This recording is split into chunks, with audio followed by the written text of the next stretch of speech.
I'm Arya, 29, female, and my parents just rebranded the family auto shop I spent a decade building from nothing, putting it all under my lazy brother's name. The smell of grease, hot metal, and hard work is the scent of my life. It's a perfume I chose, one I embraced when I was just a teenager with more ambition than sense. For over 10 years, that smell was my comfort, my purpose. It was the smell of Frank's Auto Repair, my father's shop. Or more accurately, the shop I had poured my blood, sweat, and savings into, transforming it from a dusty, forgotten garage into the most respected auto repair center in our town. I did all of that believing that one day the legacy would be my own. I was wrong. Yesterday, my parents, Frank and Maria, held a small family and friends party at the shop. They unveiled a huge, brand new, brightly lit sign, but the sign didn't say Frank's Auto Repair. It didn't even say Arya's Auto. In gleaming, obnoxious blue and silver letters, it read, Kevin's Premier Auto. Kevin is my younger brother. He's 26, and the heaviest thing he's ever lifted is his phone. His contribution to the shop over the years has been showing up late, taking long lunches, and occasionally posting a blurry photo to a social media page I had to create for him. And now, his name was on the building I had built. My building. To understand the depth of this betrayal, you have to understand the landscape of my family. The favoritism towards Kevin wasn't a sudden storm, it was the climate I grew up in. It was the air we all breathed, and for years, I just thought it was normal. The first big lesson came when I was 16. I had been saving for 2 years for a car, working a weekend job at a grocery store and squirreling away every dollar. I had a specific model in mind, a reliable used sedan that I had researched extensively. I was a few $100s short when my 16th birthday rolled around. I was hoping for a generous check from my parents to get me over the finish line. Instead, what I found in the driveway was a brand new, bright red convertible. The keys were in Kevin's hand. He was only 14, 2 years away from even getting a learner's permit. "Isn't it great?" my mom, Maria, had chirped, beaming at him. "Your father, and I thought he deserved a little something to motivate him with his studies." Kevin's grades were terrible. He wasn't motivated, he was coddled. I stood there, my own carefully saved-up envelope of cash feeling pathetic in my pocket. When I finally asked my dad, Frank, about my car fund, he just shrugged. "Arya, you're so responsible. You know the value of hard work. It's good for you to earn it yourself. Kevin, well, he needs a little more encouragement." I bought my used sedan 3 months later, with my own money. I learned how to change the oil, rotate the tires, and replace the brake pads on that car myself, in our driveway, using old tools from the garage. That's where my love for mechanics began. It was a love born out of necessity and a quiet defiance. While Kevin was getting chauffeured around by his friends in his shiny convertible, I was learning the skills that would eventually become my career.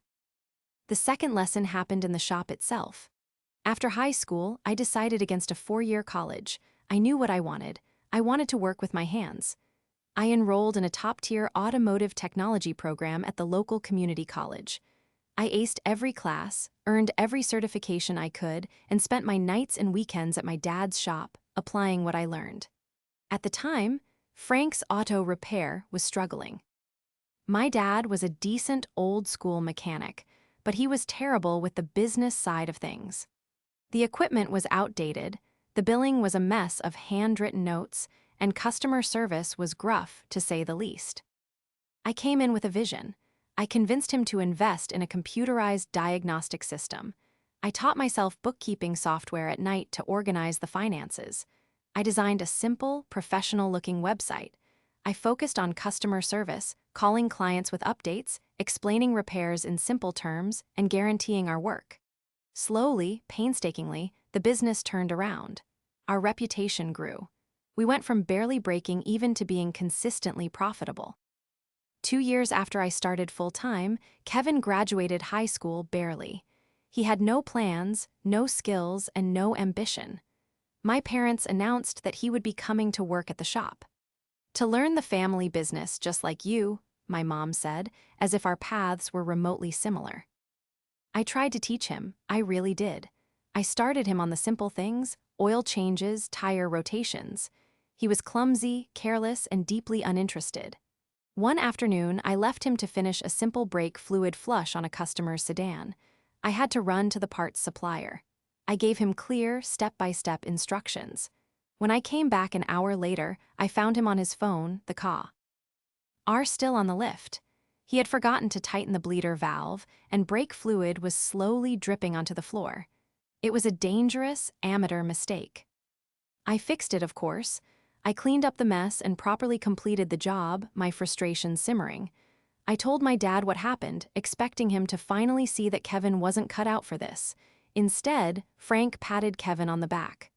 "Well, son, that's how you learn," he said with a chuckle. "Glad your sister was here to catch it. See? Teamwork." Kevin just grinned. There was no apology, no acknowledgement of the danger or the extra work he had created for me. A few days later, I overheard my mom on the phone with her sister. "Oh, Kevin is just a natural at the shop," she said proudly. "Frank says he's really getting the hang of things. He's so good with the customers." He had spoken to maybe 3 customers, and all he had done was hand them a finished invoice that I had prepared. That was the pattern. My successes were quiet, expected. My hard work was the foundation, taken for granted like the concrete floor of the garage. Kevin's minimal efforts, or even his failures, were framed as charming attempts, as learning experiences that proved his potential. I was the sturdy, reliable engine that made the car run. He was the shiny hood ornament. And my parents were convinced the hood ornament was what made the vehicle so valuable. For years, I told myself it didn't matter. The work was what mattered. The satisfied customers, the purring engines, the growing business, that was my reward. I was building something real. My name might not have been on the sign, but my fingerprints were on everything inside. I had a partner, Chloe, a wonderful graphic designer who saw my worth even when my family didn't.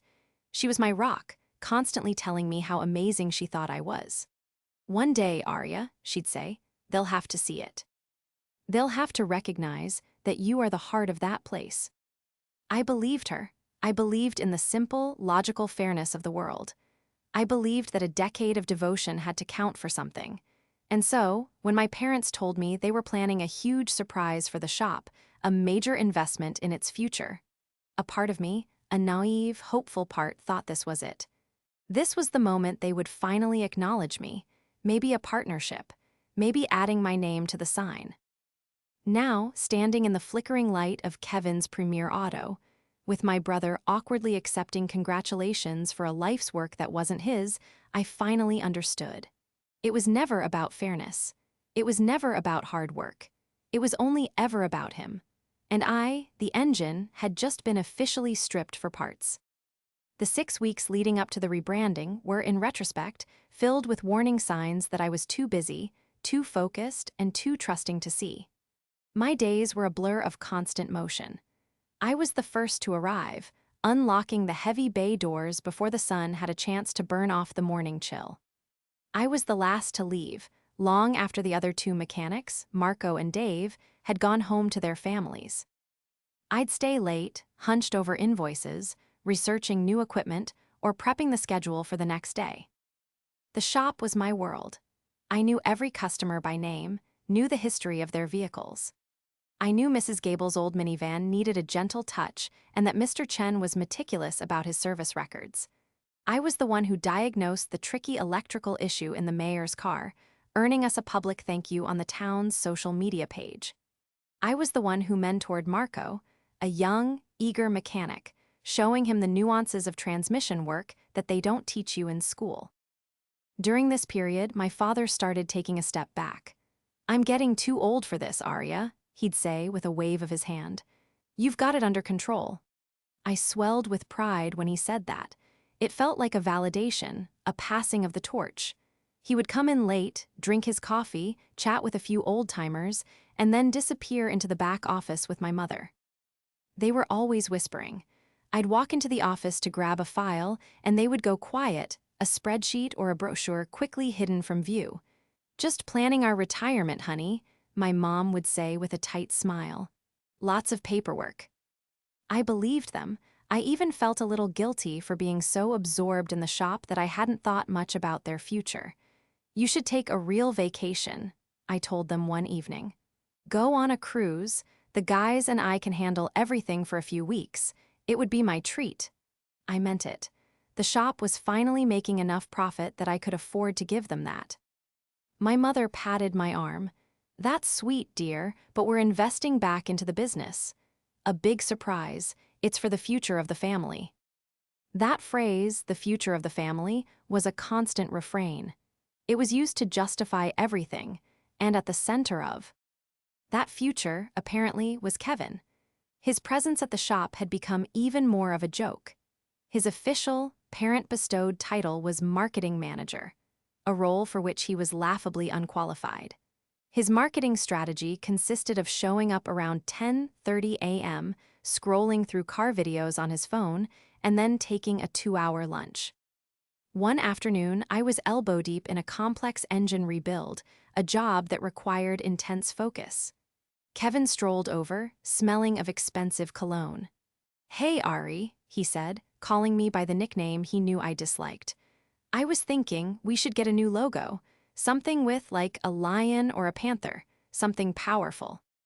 I didn't look up from the engine block. "We have a logo, Kevin. It's the one I paid Chloe to design 3 years ago. It's on our invoices, our website, and the sign out front." "Yeah, but it's boring," he said with a sigh. "It's just a wrench and a gear. We need something that pops, something that says power and luxury." "We're a repair shop, Kevin. We fix people's cars. We don't sell Italian supercars," I said, my patience wearing thin. "The logo is meant to look trustworthy and professional, not like a tattoo." He scoffed. "You have no vision, Arya. That's your problem." He then wandered off, presumably to brainstorm more terrible ideas. Later that day, I saw him showing my dad some designs on his tablet. My dad was nodding seriously, a proud look on his face. "See, Marya, the boy's got ideas. He's got vision." I ignored it. I had to. If I let every little slight get to me, I'd never get any work done. Instead, I focused on tangible improvements. I convinced my dad that our old hydraulic lift was a safety hazard. I put together a full proposal, comparing costs and features of new models, and showed him how a modern, high-capacity lift would allow us to service larger trucks and RVs, a whole new revenue stream. After weeks of back and forth, he finally, grudgingly, approved the purchase. I supervised the installation myself, staying late on a Saturday to make sure it was done right. The first time we used it to lift a massive F-350 with ease, I felt a deep, profound satisfaction. That was real. That was progress. All the while, the secret project continued in the background. A contractor came to take measurements of the building's facade. My mom ordered new, expensive-looking polo shirts for the staff, but she kept them boxed up, saying they were for the big reveal. My dad made a few trips to the bank. Chloe was the only one who seemed to sense something was off. "Are you sure you know what they're planning?" she asked me one night over dinner. "Your mom was weird with me on the phone today. I called to ask about a tax document for our apartment application, and she was really cagey. She said all the family finances were being restructured." I waved her concerns away. "They're just old-fashioned and private about money," I said, trying to convince myself as much as her. "And they love being dramatic. It's probably just new signage and a fresh coat of paint. They want to make a big deal out of it." "But they're shutting you out of the process," she insisted. "You're the one who runs the place, Arya. Shouldn't you be in charge of a restructuring?" "I'm too busy to plan a party," I admitted. "Honestly, as long as they don't get in my way, they can do what they want. It's their name on the building, technically." I still believed that. I still thought of myself as the dedicated steward of my father's legacy. I saw myself as earning my place, proving my worth through action, not words. I thought the work would speak for itself. The week before the party, things escalated. A big tarp was installed over the main sign on the front of the building. "No peeking," my mom said, wagging a finger at me playfully when I asked what was going on. "It's a surprise for everyone." Kevin was insufferable. He swaggered around the shop like he was the CEO of a major corporation. He started telling Marco and Dave what to do, giving them ridiculous instructions that I constantly had to override. "Kevin, we don't need to polish the tires on a car that's here for a transmission leak," I'd have to say, pulling him aside. "The customer wants their car fixed, not detailed for a car show." He'd just roll his eyes. "It's called added value, Arya. You should read a business book sometime." The day of the party, my parents insisted I take the afternoon off to get ready. "Wear something nice, honey," my mom said. "It's a special day for the family." I met Chloe at our apartment. She helped me pick out a nice blouse and dark jeans. I was still in my work mindset, my hands clean but my mind still turning over the day's jobs. "I hope this whole thing is over quickly," I confessed to her. "I've got that difficult Honda Civic with the intermittent stalling issue scheduled for first thing tomorrow morning." Chloe looked at me with a soft, worried expression. "Juice. Try to enjoy it, okay? Maybe it's a good surprise. Maybe they're finally making you a full partner." Her optimism was a balm, and I let myself believe it. Maybe she was right. Maybe all the secrecy, all the whispering, all the strange behavior from Kevin, maybe it was all leading to this one big moment of recognition. I walked into that party feeling a nervous flutter of hope. I was ready to be surprised. I just never imagined how deeply. The party was scheduled for 6 p.m. The sun was beginning its slow descent, casting long shadows across the familiar, oil-stained asphalt of the parking lot. My parents had set up a small table with cheap champagne and a plate of store-bought cookies. About 20 people were there, a few of my parents' old friends, my aunt and uncle, and a couple of our most long-standing customers who had been personally invited by my mom. Marco and Dave, the other mechanics, were there too, looking a little awkward in their clean clothes. My mom, Maria, greeted me at the entrance with an air kiss that smelled faintly of hairspray. "Arya, darling, you look lovely. So nice of you to clean up for once." It was a classic backhanded compliment, but I was too preoccupied to let it sting. My dad, Frank, was holding court by the covered sign, a proud, self-satisfied smile on his face. He was wearing one of the new, boxed-up polo shirts. It was a crisp navy blue, and over the pocket was an embroidered logo I couldn't quite make out from a distance. Kevin stood next to him, looking deeply uncomfortable in a blazer that was too tight in the shoulders. He was fidgeting with his cuffs, avoiding my gaze. He looked like a boy playing dress-up, and for a fleeting moment, I felt a pang of sympathy for him. He seemed as much a prop in our parents' theater as I was. Chloe squeezed my hand. "Deep breaths," she whispered. "Let's get this over with." My dad cleared his throat and clinked a champagne flute with a wrench. The small crowd quieted down. "Thank you all for coming," he began, his voice thick with emotion. "Maria and I have been in this town a long time. I started Frank's Auto Repair over 30 years ago with nothing but a set of tools and a dream. And for years, it was a good, solid business. But times change. A business needs to grow, to evolve. It needs new energy, new vision." He paused and looked at me. My heart did a little flip. This is it. He sees me. "Arya has been a tremendous help over the years," he said, and the words felt like a pat on the head. "A consolation prize. She's a great mechanic, a hard worker.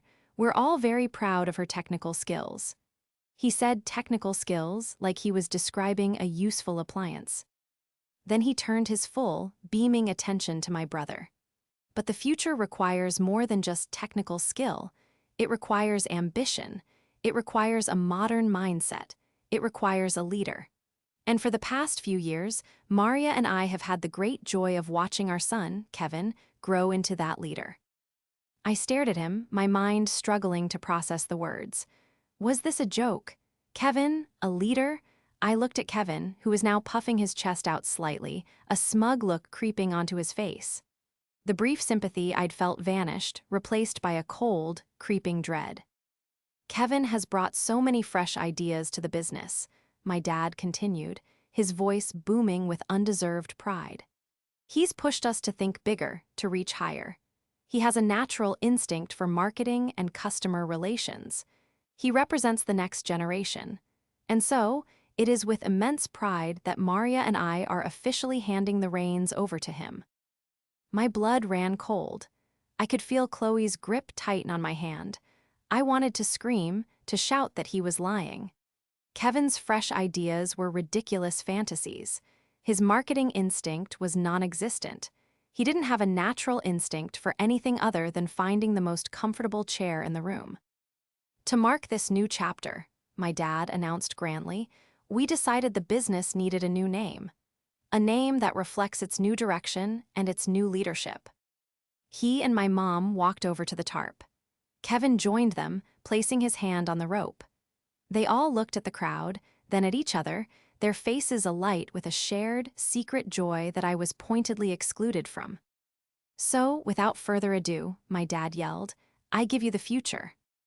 They pulled the rope, the tarp fell away, and there it was. The sign was huge, modern, and backlit with brilliant LEDs. The design was sleek, professional, and utterly unfamiliar.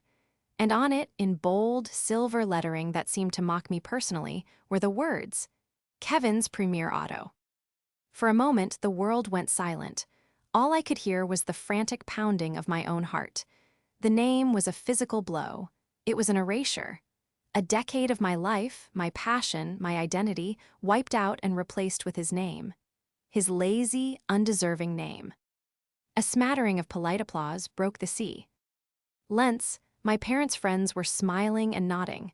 My aunt and uncle were cheering. They didn't know. They saw a proud family, a son taking over a business. They didn't see the silent, screaming injustice right in front of them. I looked at Marco and Dave. They were staring at the sign, then at me, their faces a mixture of confusion and shock. They knew. They were in the trenches with me every day. They knew who really ran this place. Their silent, wide-eyed stare was the only thing that kept me anchored to reality. My mom rushed over to me, her face glowing. "Isn't it wonderful, honey? It was so hard to keep it a secret from you. We just knew you'd be thrilled for your brother." I couldn't speak. My throat was tight, my mouth dry. I just stared at her, trying to find any sign, any flicker of understanding in her eyes. There was none. Only a bright, unshakable, oblivious happiness. Kevin was now accepting handshakes and pats on the back. He caught my eye over someone's shoulder and gave me a small, triumphant smirk. In that one look, I saw the truth. He didn't feel like a prop. He felt entitled. He believed this was his due.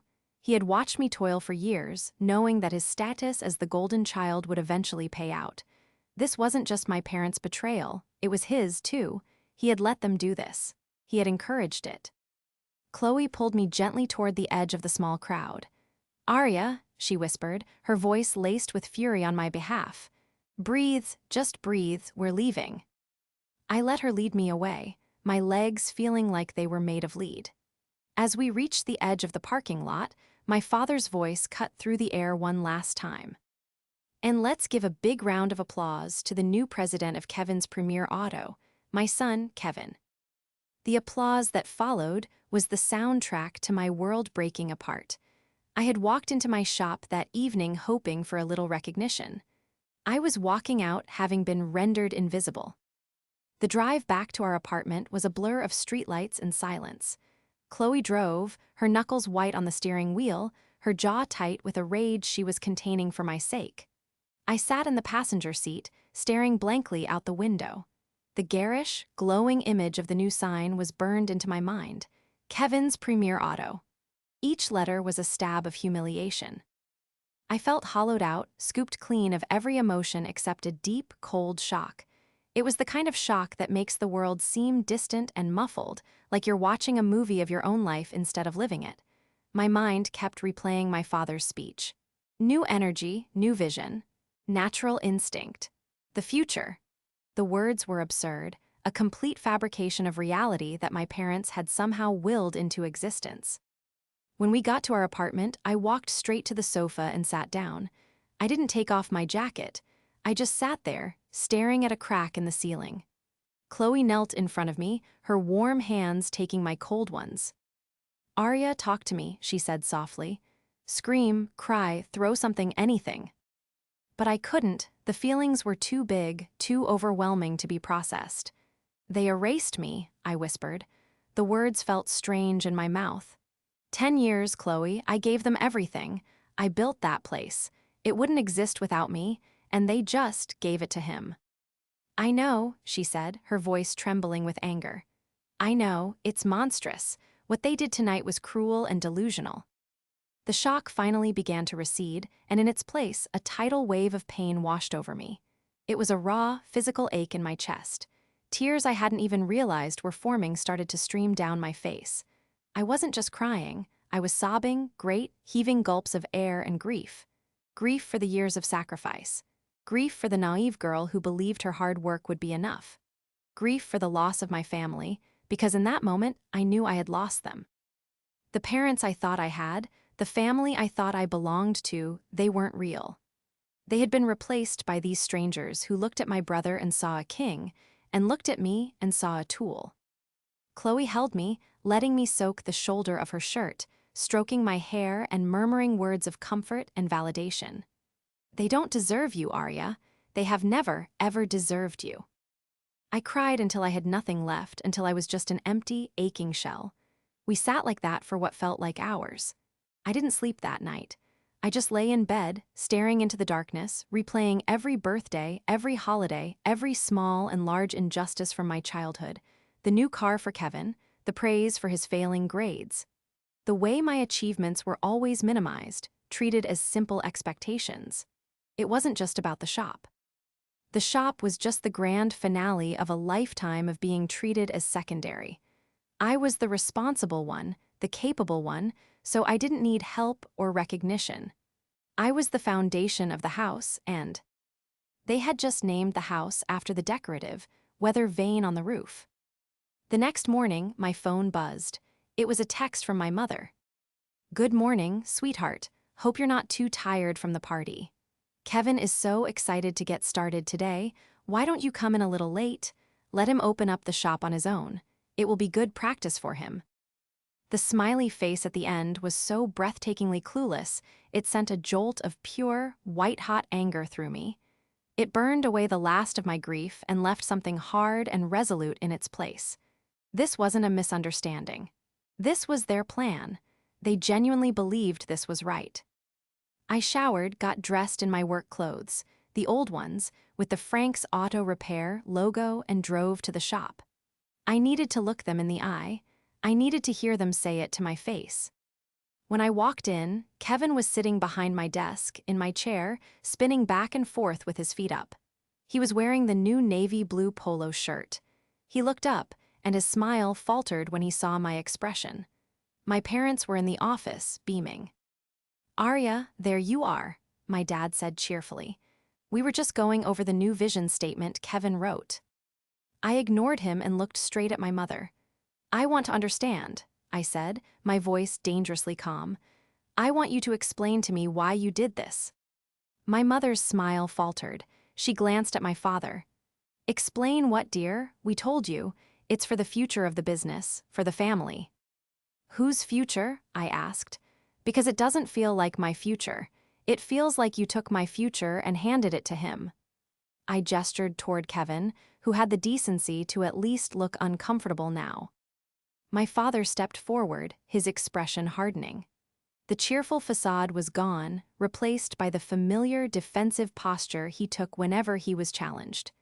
Now, that's enough, Arya. You're being dramatic. It's just a name on a sign. The work is the same. We're all still a family. A name? I laughed, a bitter, humorless sound. A name? Dad, I have spent every day for 10 years building the reputation of this business. The name Frank's Auto meant something because of the work I did. People trust this place because they trust me, and you put his name on it. You're being selfish, my mother said, her voice rising.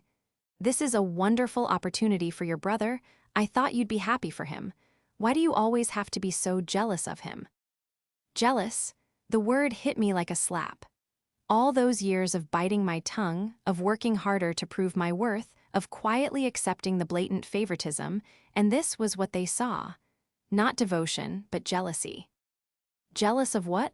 I asked, my voice shaking with rage. His work ethic, his skills, his contributions, he has none.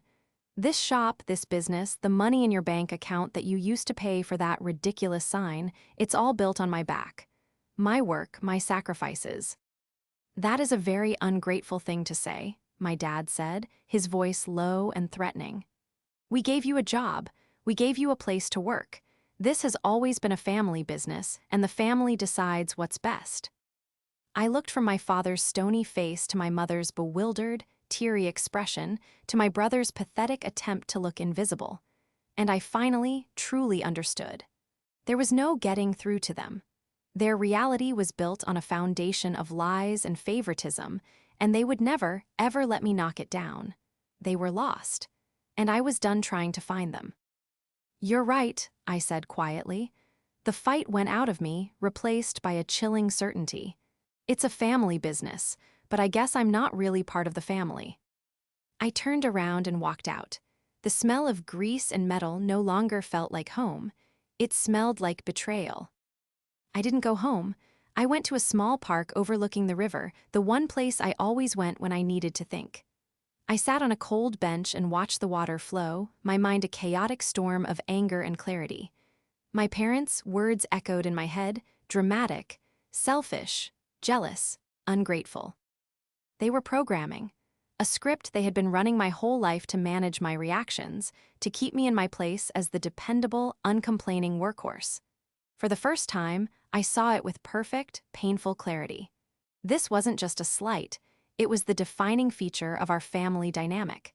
They needed me to be the responsible one so they could enable Kevin to be the irresponsible one. My competence was the permission slip for his failure. After an hour of sitting in the cold, my phone buzzed. It was Marco. Hey, Arya, where are you? Your dad is trying to explain the new invoicing system to Kevin. It's a disaster. Are you coming back? Reading that message, I pictured the scene. My dad, impatient and technologically inept, trying to explain the software I had spent weeks mastering. And Kevin, staring blankly at the screen, a helpless expression on his face. In the past, I would have rushed back. I would have sighed, pushed them aside, and fixed the problem in 5 minutes. My frustration would have been my fuel. But not today. Today, the thought of saving them filled me with a profound sense of revulsion. I typed back, "No, Marco, I'm not coming back." His reply was instantaneous. "What do you mean?" Before I could answer, another text came through. It was from my mom. "Arya, your father is very upset. You need to come back to the shop right now and apologize." Apologize? The audacity of it was breathtaking. I didn't reply. Instead, I stood up from the bench. I knew what I had to do. The decision settled over me, not with anger, but with a strange, liberating calm.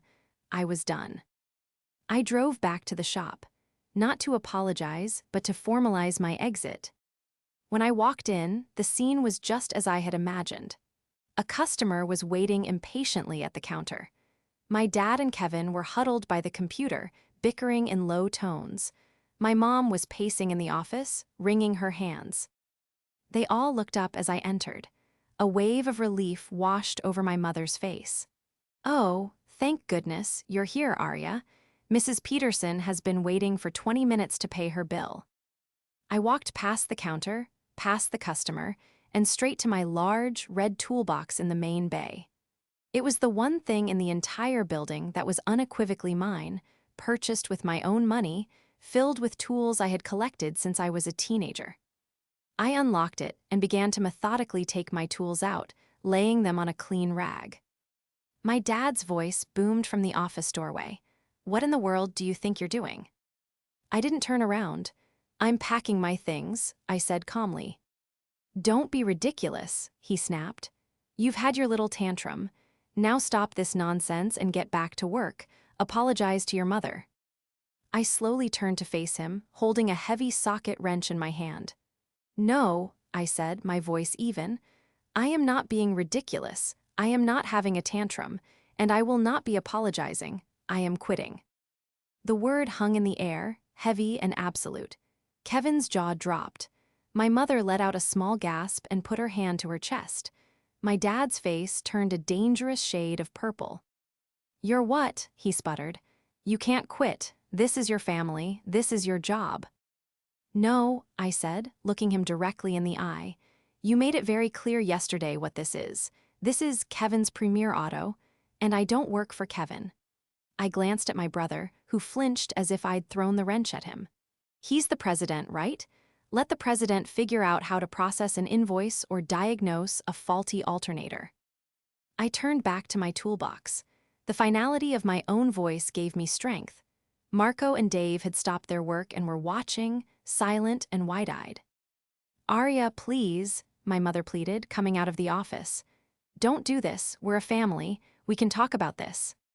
We did talk, I said, not looking at her. You called me jealous. Dad called me ungrateful. There's nothing left to say. You made your choice about who and what you value. Now I'm making mine. I began to place my tools into a separate, portable toolbox.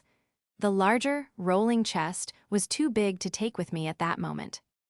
You're throwing away your future, my dad yelled, his anger giving way to a desperate-sounding bluster. Where are you going to go? No one will hire you after you walk out on your own family. That's when Marco stepped forward. He was a quiet, hard-working man in his 40s who had been with the shop for 5 years. I had personally trained him on modern diagnostic equipment. Actually, Frank, he said, his voice respectful but firm. Any shop in this state would be lucky to have Arya. We all know who built this place. Dave nodded in agreement, wiping his hands on a rag. He's right.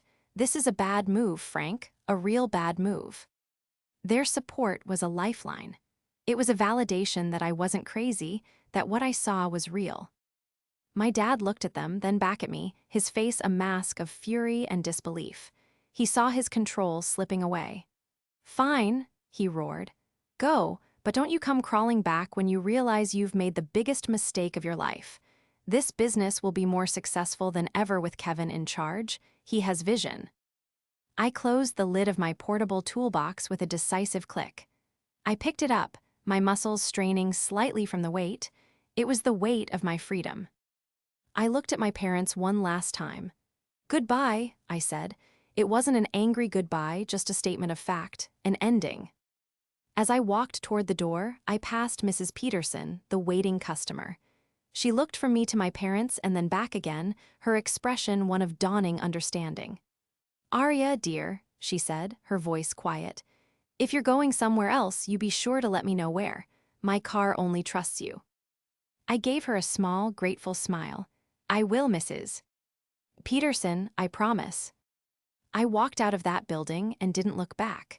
The sun was high in the sky.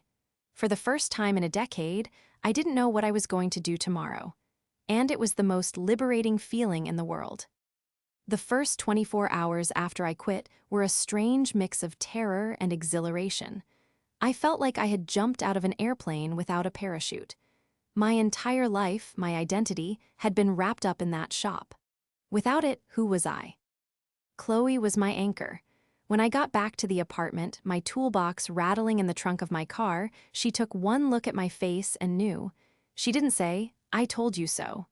She just wrapped me in a hug and said, okay, so what's next? The what's next was the terrifying part. I had some savings, but not enough to live on for long.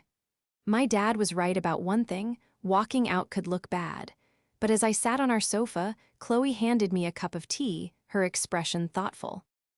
You didn't just walk out, Arya, she said, as if reading my mind. You took a stand. You have a reputation in this town that has nothing to do with your family.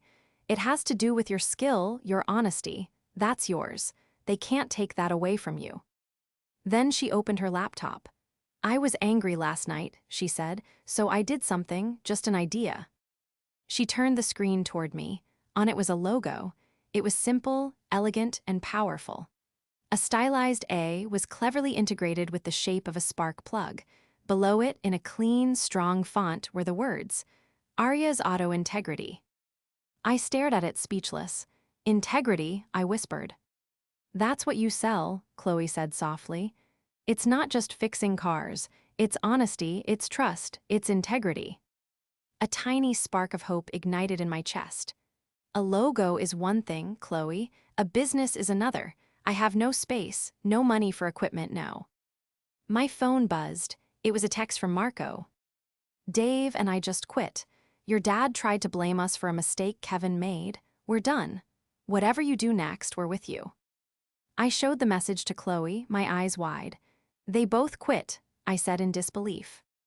Of course they did, Chloe replied with a fierce smile.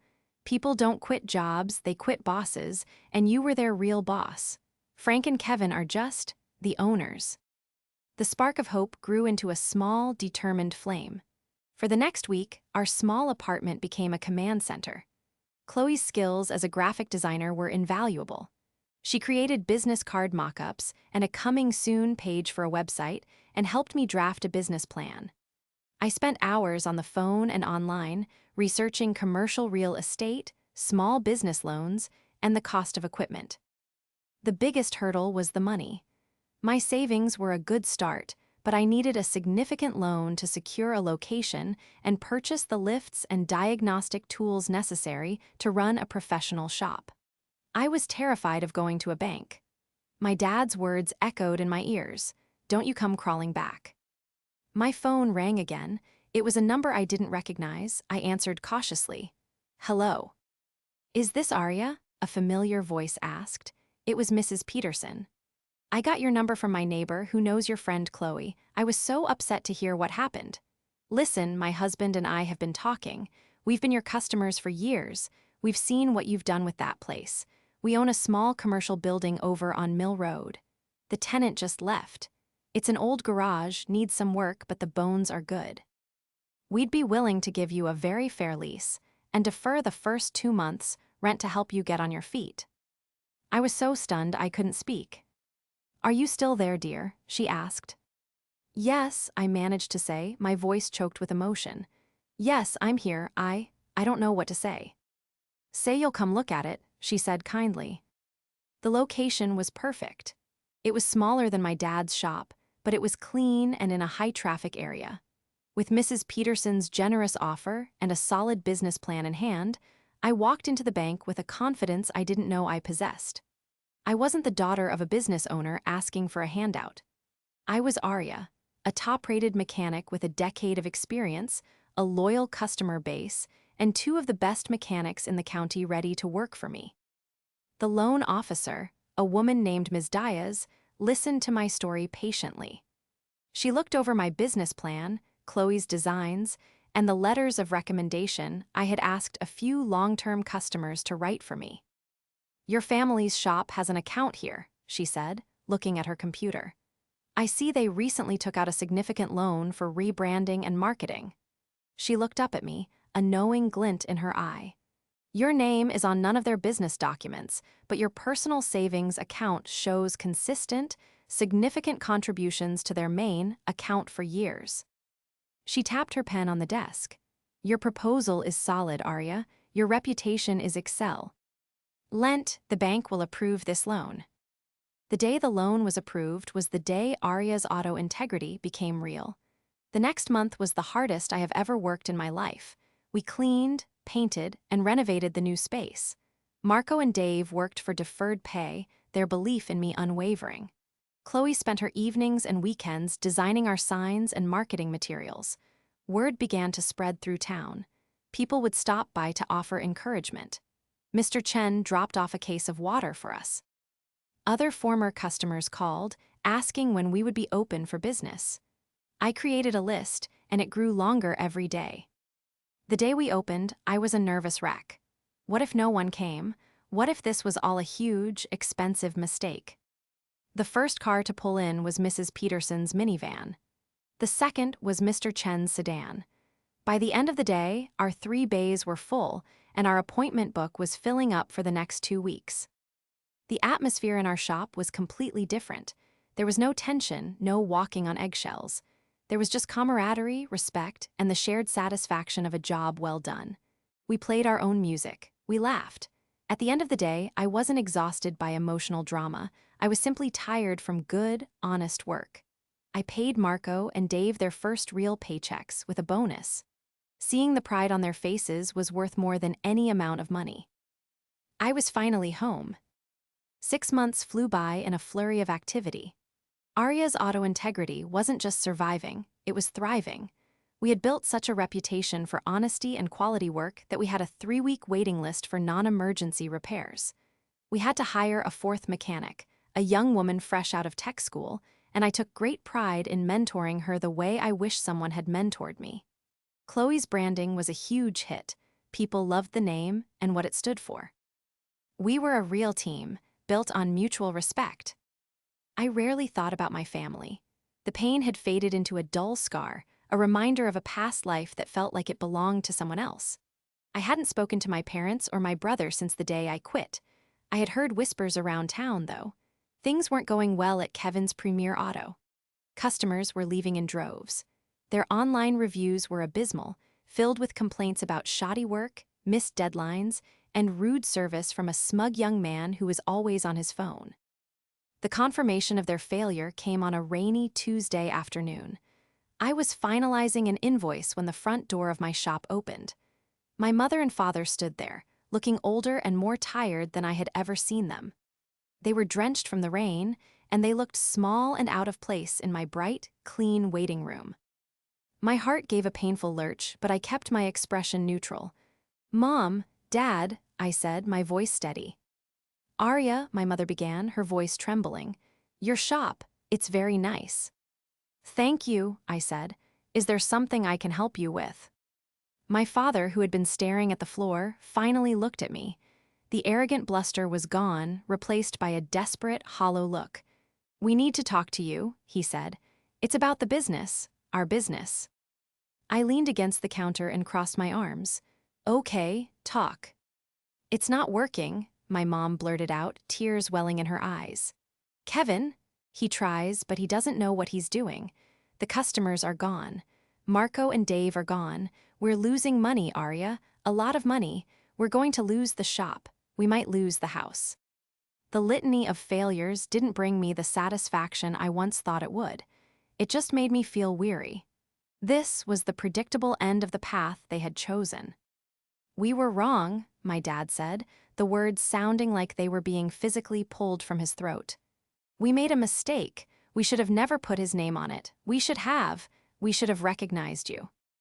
It was the closest thing to an apology I would ever get, and it was 6 months too late. "We want you to come back," my mother pleaded. "We'll change the name. We'll call it Arya's Auto. We'll do anything. You can run things just like before. Please, Arya, you have to save the family legacy." There it was again, that phrase, the family legacy. But their legacy was one of favoritism and delusion. My legacy was the one I was building right here, within these 4 walls, a legacy of integrity. I took a deep breath. The old Arya would have felt a pang of guilt, a sense of duty. The old Arya would have considered it, but the old Arya was gone. "No," I said, simply and without malice. They both stared at me, shocked. "No," my dad repeated, as if he hadn't heard correctly. "No," I said again, more firmly. "That shop is not my problem anymore. My business is here. My team is here. My future is here. You wanted Kevin to be the leader. You wanted him to have the vision. This is the result of his leadership. This is the outcome of your choice." "But you can't just let it fail," my mom cried. "It was your grandfather's." "And it was my future," I replied, my voice softening slightly. "And you gave it away. I'm sorry for the situation you're in, I truly am, but I cannot fix it for you. I will not light myself on fire to keep you warm anymore." I stood up straight, a business owner in her own shop. "I have to get back to work now," I said, indicating the end of the conversation. They stood there for another moment, lost and defeated. Then, without another word, they turned and walked out into the rain, closing the door softly behind them. I watched them go, and for the first time I felt a sense of peace. It wasn't about revenge. It wasn't about seeing them fail. It was about seeing myself succeed on my own terms. I had built my own table, and I no longer needed a seat at theirs. So now, to anyone out there who has ever been made to feel invisible, who has had their hard work taken for granted or credited to someone else, I want you to know this. Your worth is not determined by those who refuse to see it. Sometimes, The most powerful thing you can do is to walk away and build your own legacy, one based not on a name, but on your own unshakable integrity.